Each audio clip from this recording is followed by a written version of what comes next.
Hey, it's Benji Cole, son of Al Cole from CBS Radio and host of the syndicated talk show, People of Distinction.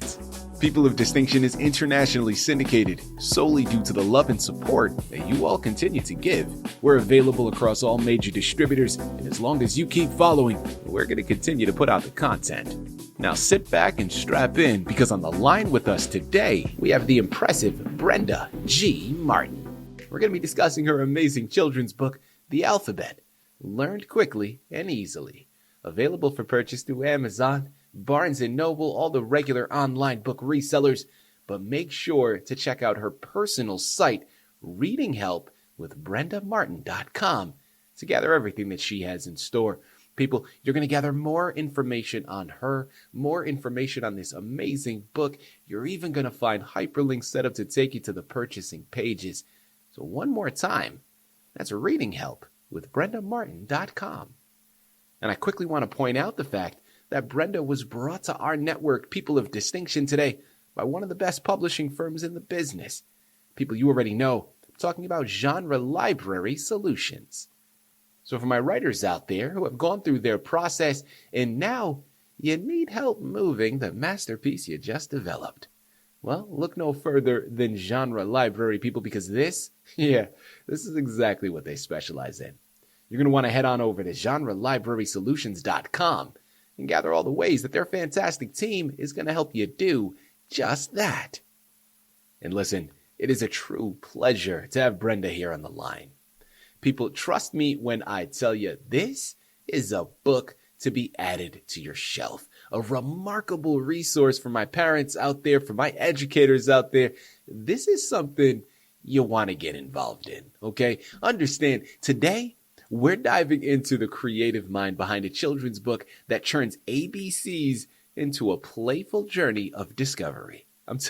From vibrant images and clever sounds, this author has crafted a tool that not only teaches, but captivates young readers, and that's really what it's about. So often, the education isn't engaging.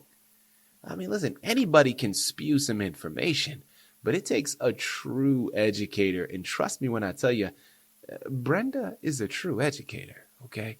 It takes someone that truly has a passion, a drive, and a skill for it to be able to craft the education in a way that is going to be engaging, that is going to be captivating, and is truly going to help your children learn. And as a father myself, a father to a young toddler that is going through the precipice now of language, formulating those sounds, recognizing those sounds, that, of course, as we know, is the fundamentals to reading.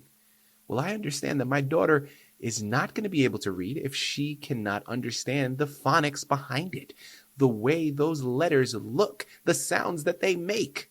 This is a book that is absolutely destined to help your children improve. And listen, at the end of the day, Brenda is the expert, man. She's going to be able to articulate everything much better than I ever could. Sit back, strap in, and have your notebooks ready, okay? Brenda, first and foremost, welcome to People of Distinction, and thank you very much for being a guest. How are you doing today? I'm doing great. Thank you so much for having me. Of course. Now, Brenda, listen, this is a true pleasure. I really do mean it. As someone, like I said, I'm very close to this now because my daughter is at that early stage right now where she is already embarking upon that journey. This is something that I'm very well aware of and very much acquainted with, but also as someone that had a very brief stint in education myself, and I know a lot of educators in my inner circle, this is so important. So I taught college for 3 years during my master's program. And then after I completed my master's program, I actually taught fourth graders for a couple of years. And first and foremost, just between you and me and, of course, our listening audience here, I much preferred teaching fourth graders to college. We're not going to go into the specifics, but let me just say it was much more fun, okay? I enjoyed it wholeheartedly. But one thing that I recognized when I was teaching my college students is the difficulty that they had sometimes formulating grammatically correct sentences, but also when it came to reading. So often, a lot of them, they didn't like being put on the spot and having to read. And I get it from a certain perspective. Public speaking is not for everyone. But there was always this issue. There was always this pressure that they felt. And when I would read the essays and when I would speak with them one-on-one and go through some lessons with them, a lot of young adults were ill-equipped to handle certain things that started from a basic fundamental standpoint of reading. So this is something that does not just affect children at a very young age. If it isn't cultivated properly, it will continue to become exasperated. And I love the fact that you've taken it upon yourself, created this book. Let's start them off right. You've done something special here, and we're thoroughly looking forward to it. My first question here for you, Brenda, I want to start off with inspiration. I know you have a background in education, so I guess, assume. But Brenda, you know what happens when you assume. I'm not going to do that to you. Tell us about what inspired you to even create this book to begin with. Well, I taught kids from all ages. I was in the elementary schools and also later junior high and even some high school students I had to tutor and to help with reading. And it seemed to me that they had missed some of the background they needed. So I wanted to make it more auditory, visual, and kinesthetic, and use association memory techniques that learning is accelerated and enhanced by. Mm-hmm. So I thought, well, I'm going to draw some pictures and put the letters on the pictures and see if that helps them remember better. And so, reading can be a complex concept for a lot of people, and it becomes easier if we learn some techniques. So it requires knowledge of the letters and their phonetic sounds on an automatic level, and you really need to just overlearn it to be in a person's long-term memory. And so some of the students I was working with had learning disabilities, and so they were having to take a long time to try to sound out words or even remember what this particular letter, the sound it made. And some letters have, more than one sound. So I thought, well, if I put the pictures in the book on like the cover is a picture of an alligator hanging by his tail from an apple tree. And this was to teach the short A sound. And so the apples are all lowercase a's, and the alligator hanging by his tail is a capital A, and his mouth is a capital A. And I said a branch got stuck in his mouth. Well, I kind of made that fun little story and made it fun, and so they would remember it better. And so they seemed to catch on to that pretty good. So I thought, well, I think I'm on to something. And the way I designed the book, I have the teacher parent page on the left side. And if it's a short vowel sound, I say it's a different name from the sound, say A, or whichever vowel we're working on. So the short A makes a different sound than the name of the letter. The letter's name is A, and the short A is that says A. And so I said to use a mirror when you say the A sound to see how your mouth looks. Sometimes the children don't know they're not moving their mouth correctly. And so I said, pay attention to how your tongue and your lips are moving when you make this sound. And so we practiced saying ah. And so I drew a picture of someone with their mouth open, and they were saying that sound. And then I gave an example like of cat, and that has the short A sound. Mm-hmm. Then at the bottom of that page, I said on the student page, emphasize that the letter looks like the object it represents. So on this other page, we're going to look at that. And it says, find the capital A on the alligator's tail in its mouth, and then find the lowercase a on the apples in the tree. And so that's what we did. And we practiced the letter correctly using correct strokes. If you use long, maybe large, stiff arm strokes to draw the letter in the air, it's using more of the muscle and you can remember it a little better. So we did things like that. And then on the student page, it's on the right side of this letter that we're learning from the short A. I have like I said, an alligator hanging by his tail in an apple tree, and apples are all lowercase a's, and his mouth and his tail are the capital A. And I said, just a short little story like this, a green alligator hung upside down by his tail to reach a red apple on a tree.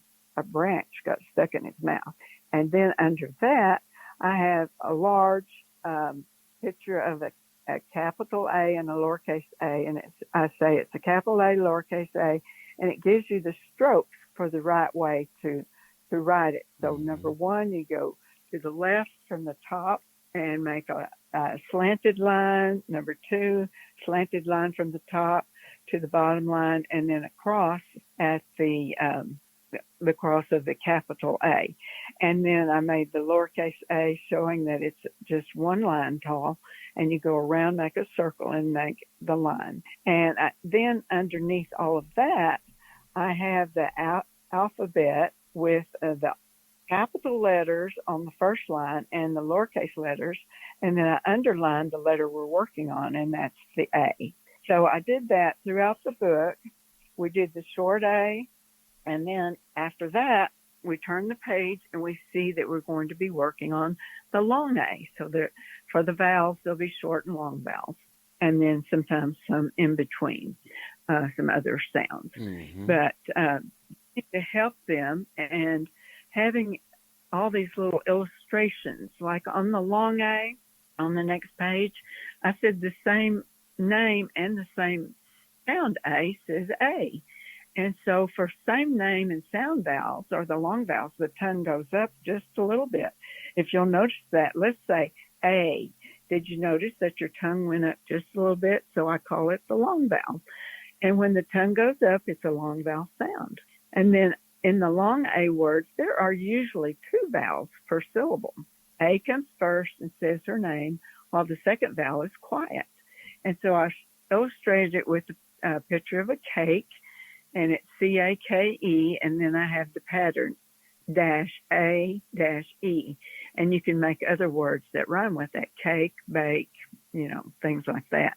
Underneath that, there's another way to spell the long A sound in some words, and that would be like the word tail, and I have a dog wagging its tail, and so that's T-A-I-L, and underneath the two vowels that work together are A-I. You hear the first one, A, in tail, and you don't hear the second one. And sometimes I would tell a child that would not understand that very well is the second one helps it kicks it if it forgets to say its name. And so I just did some little fun like that and helped them see a little humor in that. Brenda, I love what you're talking about here. And like I said, so much of it resonates with me, not only in the particular position that I am currently now in my life, but also it makes me think back to when I was a child and how I wish things were articulated in this fashion, because it would have gone so far towards really helping things stick. People, this is why I'm telling you, this book needs to be added to your shelf. Again, it's called The Alphabet, Learned Quickly and Easily by Brenda G. Martin. You got to head on over to Amazon, Barnes & Noble, Reading Help with BrendaMartin.com, and purchase your copies today. Brenda, my next question that I want to go into, I love the stories that you're giving us and the journey in which you took with some of your students. Well, I'm curious now, when it came to the writing process, how did you go about selecting the specific objects or animals to represent each letter? Because as a father, when I'm going through this now with my daughter, who, again, she's not even 2 yet, but I'm already implementing a lot of these things. Well, Brenda, I'll be honest with you. There's certain letters that it gets hard to find a particular object or an animal to link to it, right? I mean, X has a very distinct sound. So she gets X, but I'm trying to find a word that actually begins with it so it can symbolize it. Man, that's just the one that comes Oh, up the top of my head, but I'm sure there are others. Talk to us about oh, how you went about that, and were there any letters that were particularly difficult to pair an image with? well, I flipped over to the page that has the X, and I said on the teacher parent page, it's usually the last letter in a word, like a dash, and then I put X, capital X or lowercase x. And like I said, we also talk about looking at your mouth with a mirror and emphasize that the letter looks like an object it represents. Well, on the opposite page, the student page, I used an axe, and on the axe, I put an X on the axe that held the blade to the wooden handle, and so they could see that. And then I also put it with box, and I put an X on the side of the box that you see. So I just tried to incorporate everything I could think of to help the students remember it better. And I came up with a name, Max. His name has that X at the end of it. So you can see that it also can be people's names. Mm-hmm. Max could not open the big box. So he decided to use an axe to open the box. So Max marked an X on the box for the spot to hit. And so I did little things like that. Now here's an exception to the rule. I put some exceptions to rules too. It said if X is used at the beginning, in the beginning sound, it usually sounds like a Z sound. This is like in xylophone. And so I drew a picture of a xylophone. And so sometimes I showed the words that don't follow the rules too, so they can see that there are rule follower words and there are some that don't. So I just tried to pack as much as I could into it. You know what I'm gathering from all of this, and this is something I was already aware of, man. The English language can sometimes be very difficult. And it can sometimes just be it's almost like a maze that you need to decipher, because some things it can be slightly contradictory, and it just is like, it's baffling. But that's for another discussion. That's not for today. A next question that I want to go into here, Brenda.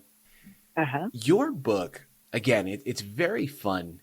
It offers so much. It's not just about simply learning the letters of the alphabet. There is a lot more found within it. Well, as we're going through this, from an educator perspective, what role do you personally think repetition and rhythm play in helping children memorize the alphabet? And how did you incorporate these elements in your book? And of course, you've already started to go into it, but let's solidify that further, because I have my own beliefs when it comes to repetition and rhythm and how that can really help with the memorization process. But talk to us a little bit more about that. Well, children love rhythm and they love music. So in some places I said you could sing the story if you want to, and that would get them involved.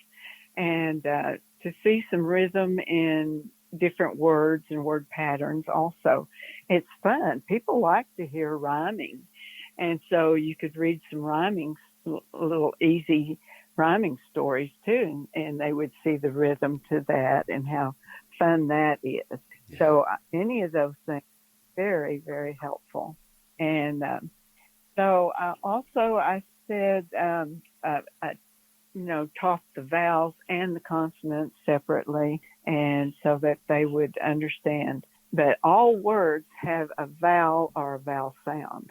And so if they know that, they can look for that. And usually there's a consonant or more consonants in there too. So you just have to pick up on all the different patterns, because our English language took words from other countries. And so we have a lot of words that are a little different than just the English words, And so they've been adapted and from objects or whatever from other countries. So we just need to teach that to the children too, so they'll see, oh, this is manageable. I can understand that. Yeah. Just things like that.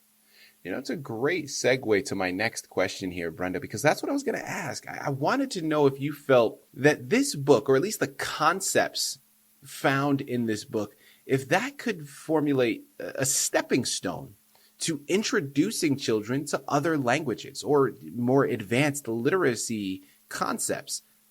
Well, I hadn't thought about, other languages, but it might be our language, English, like I said, borrows from other countries. So when you're teaching a child and maybe you come to words like that, you say, well, that's a word from France, or that's a word from England, or, some other country.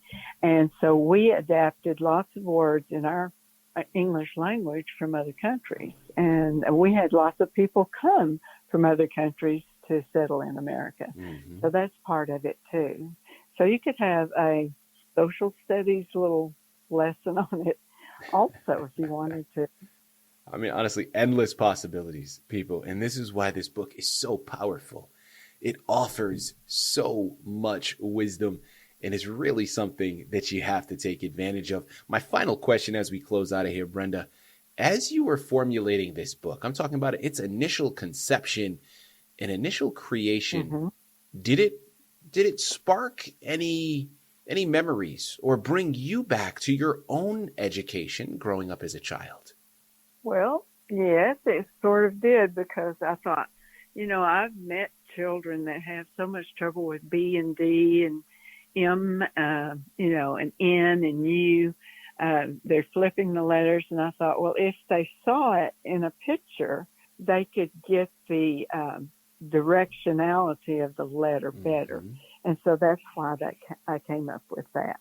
And things are needed to be explained to children, that we get words from other countries too. We have people from all over the world that have come to America, and some of their words are in our dictionaries, and we use it in our talking to each other. So we just have to keep an open mind and know that we can learn all of these things in a unique and fun way, and not to get upset about it. Just try to learn it and do the way the child learns. Some people learn better visually, some auditorily, some meshing all of it together.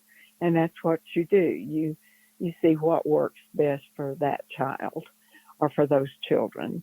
And I just think we need to make it more fun and more doable. And they see that, oh, that's not so hard. We can break this down and make it easy.